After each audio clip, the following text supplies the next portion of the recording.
Namaskar and welcome to our special program on the Economic Survey. Now, the Economic Survey provides a detailed analysis of India's economic performance over the past year, and it offers projections as well for the upcoming financial year. It acts as a backdrop for the union budget. It helps policymakers, economists, industry leaders all understand the broader economic landscape so that they can make more informed decisions. So, India's Finance Minister Nirmala Sitharaman, she tabled the economic survey for 2024-25 in both houses of Parliament on Friday.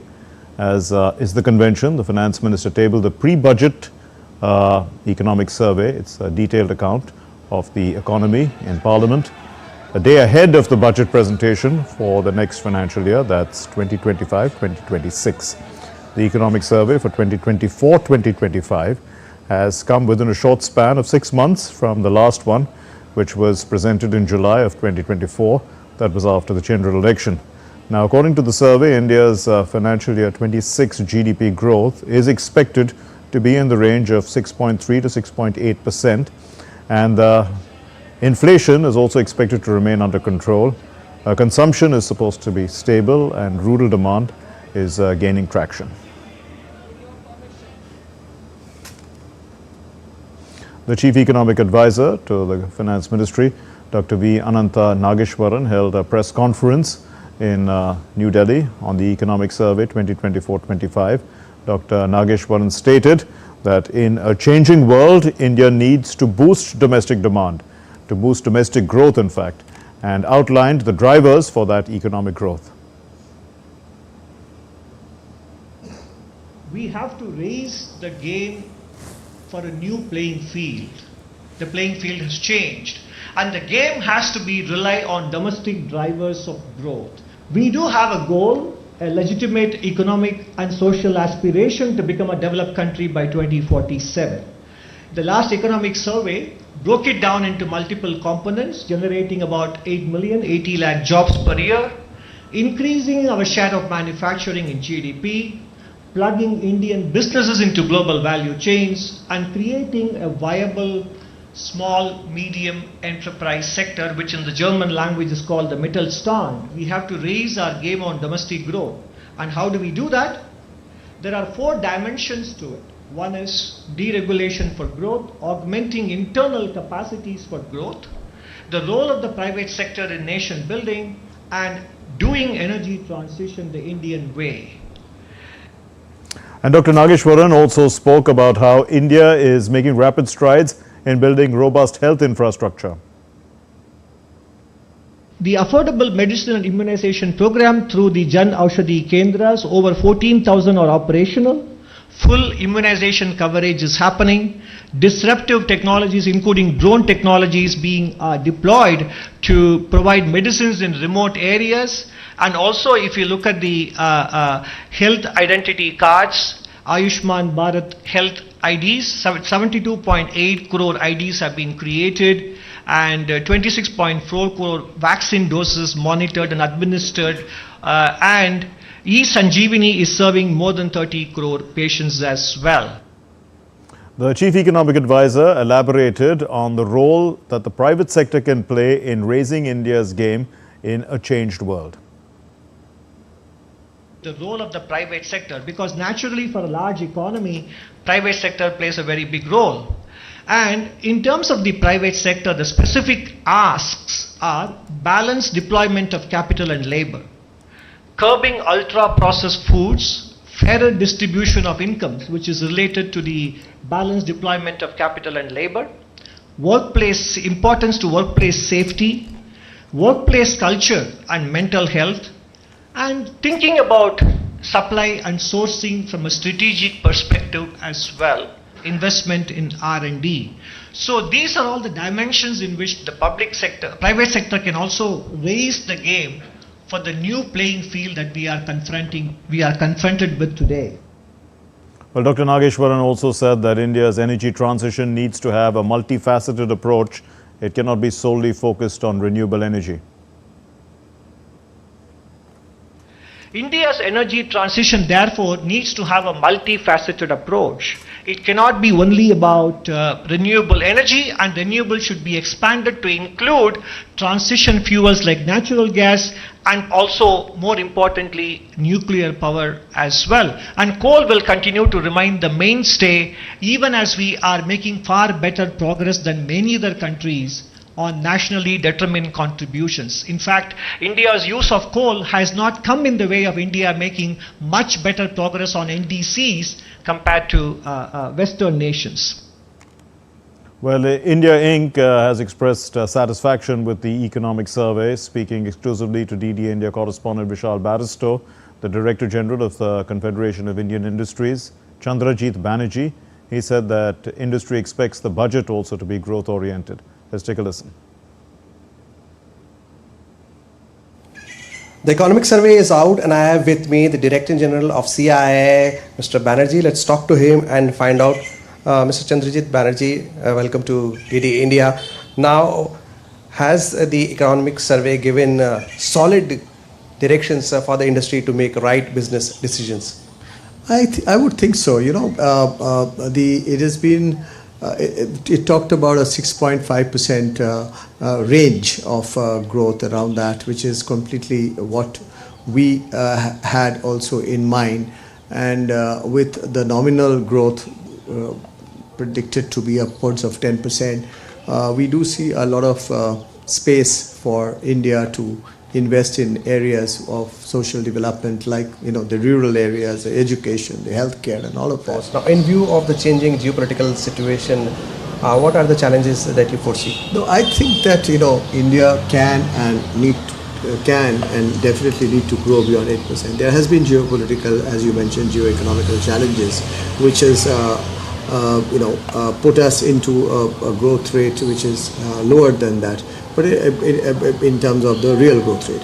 But if you really look at India's opportunities, I mean, and if we continue with the focus that we have on deregulation, if we really look at how government gets out, as it has always said and has done pretty much strongly on getting out of the way of business, so to say, it is a very strong sort of a signal and opportunity for both Indian as well as foreign investors who are coming and working in India.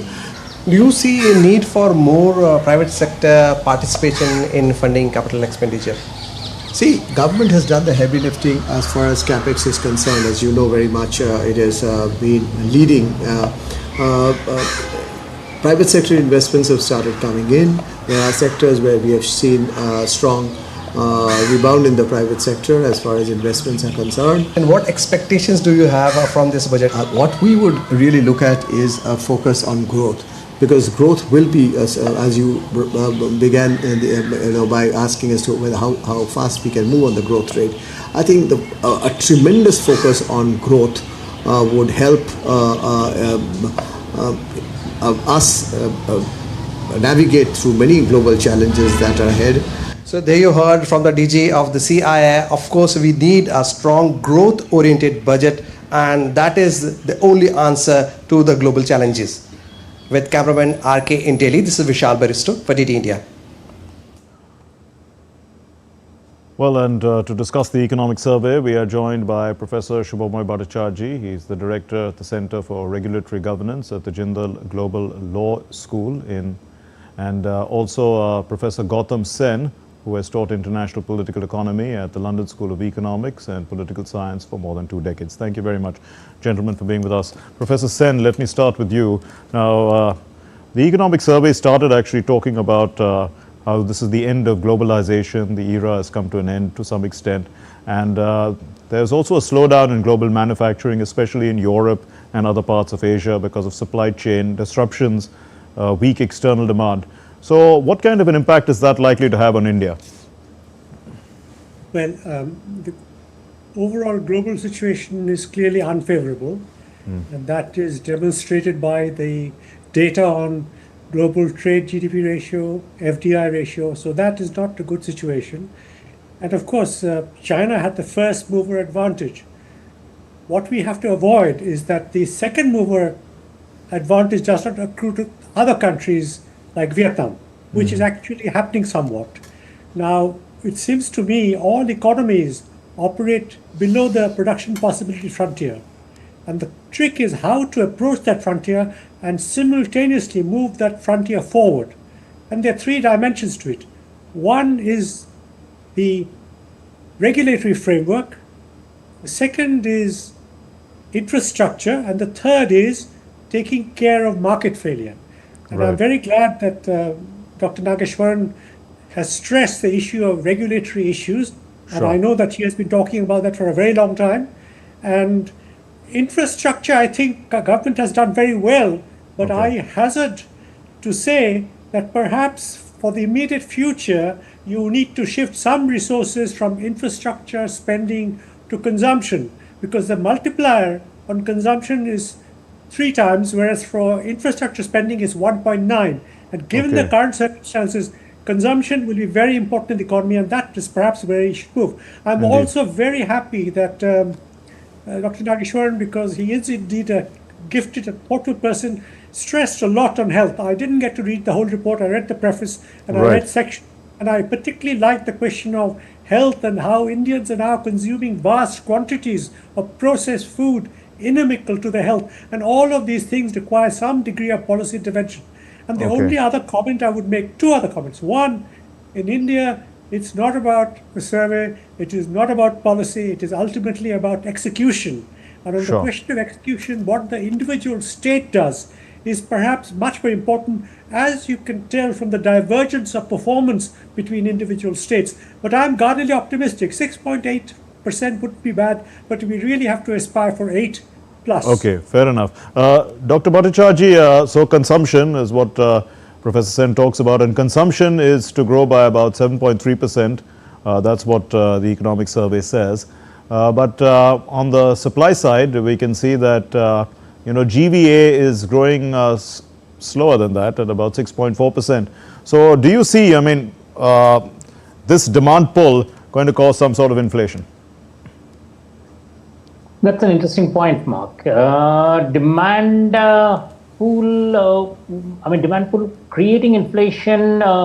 At this stage, see, we have just come down from the food inflation spiral. Core inflation hasn't really ballooned up. So that should be good. Also, the fact that there's a tempering of demand conditions across the world is to some extent that actually softens inflation. We also have the advantage that there's a lot of capacity which is now coming into play.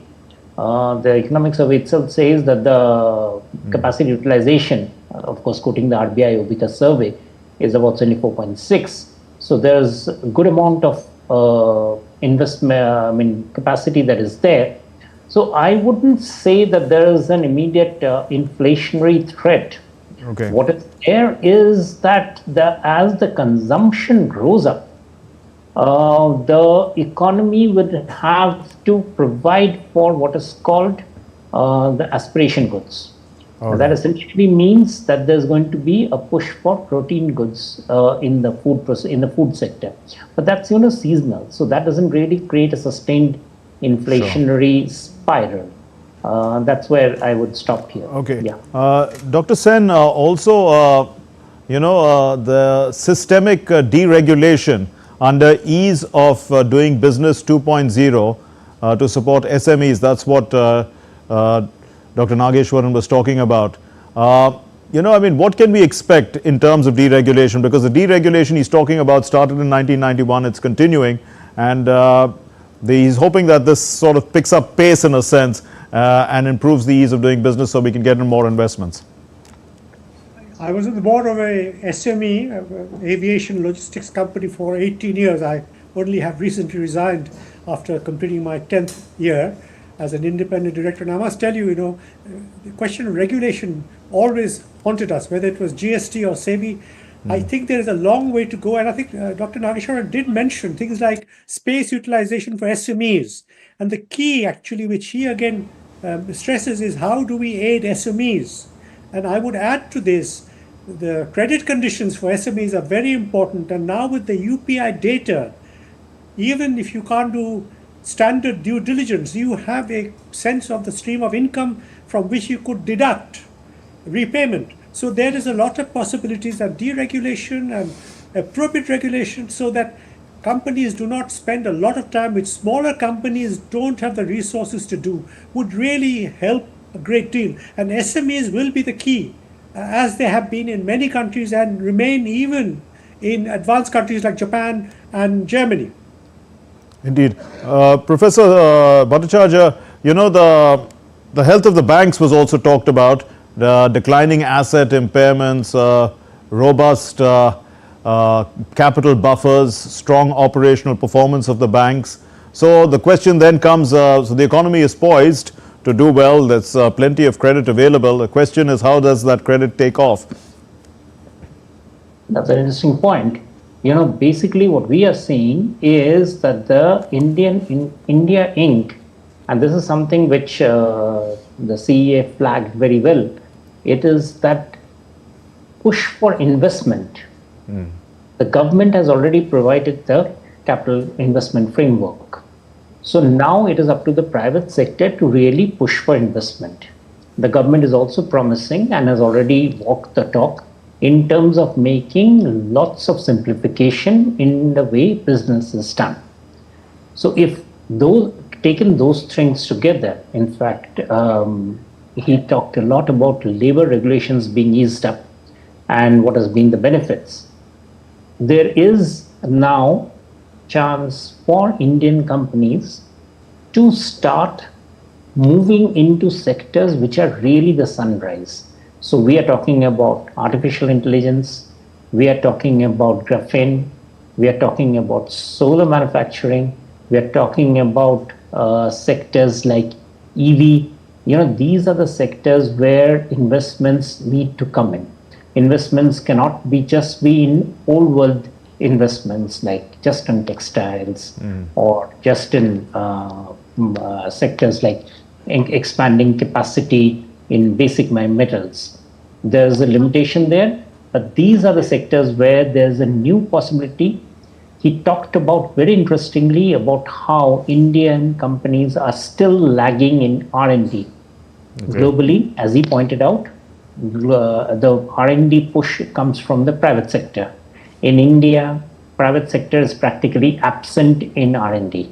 These are serious lacunae which basically they connect. The lack of R&D means that the companies don't have the capacity to think which are the new sectors, which are the areas where they can actually move into.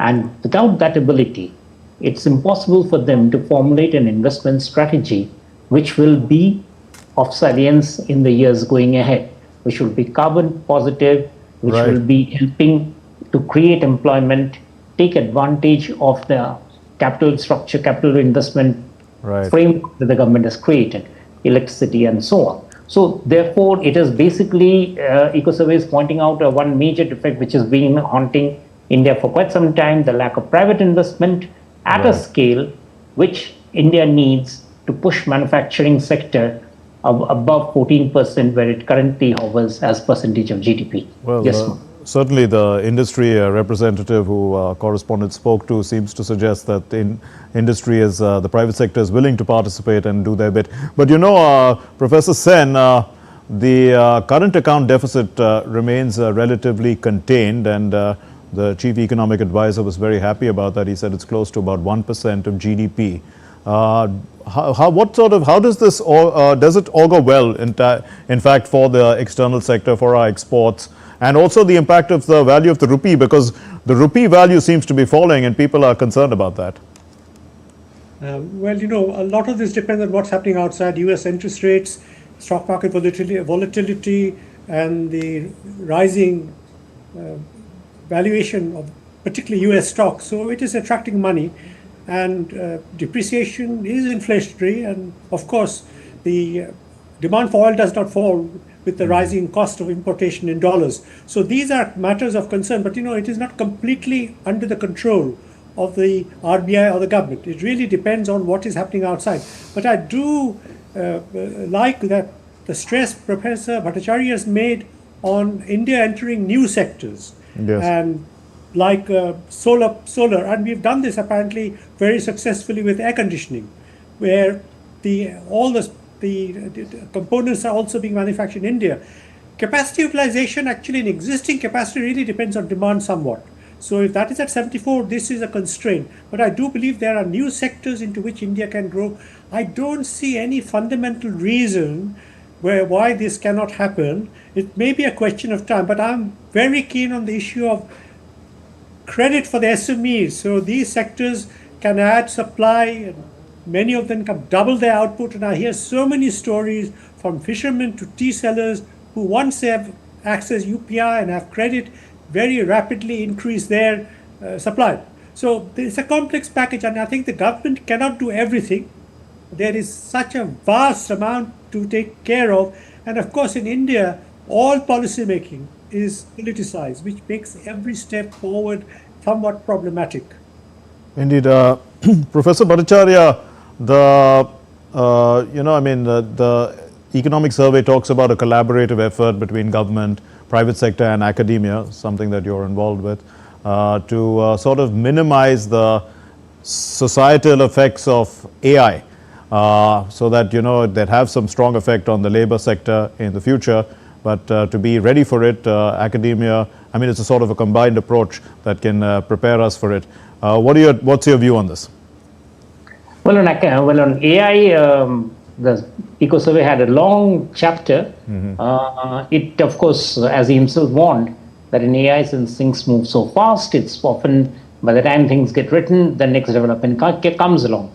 But definitely AI is a challenge for both labor as well as for policy making, because it could be labor displacing. So there's a risk there. For policy making, therefore, it means what to be done. Interesting, this chapter is not just a theoretical chapter. In the chapter, he's talked about stewarding institutions to be developed. What is he saying is essentially giving examples from previous century in UK and other countries, that essentially as technological changes happened, organizations need to develop, some by the government, some by the private, some by a joint effort between the two, to help labor cope up with the effect of those changes. Because he says that this is going to be a substantial impact, and therefore there's no getting away from the fact that these stewarding institutions, and there's a considerable amount of discussion there on what these institutions could be, essentially institutions which will sort of help labor train as well as provide a sort of a shock absorber for them during the periods when they are not employed, to be able to handle the impact of the AI change. I think that's a very interesting thing. I'll be rather keen to see in budget tomorrow if there's a follow through of this sort of an idea as it goes through. Another thing, Mark, on the stock market, he has said that the markets are in for correction. And in 2025, in fact, that's a very stark message that he has made.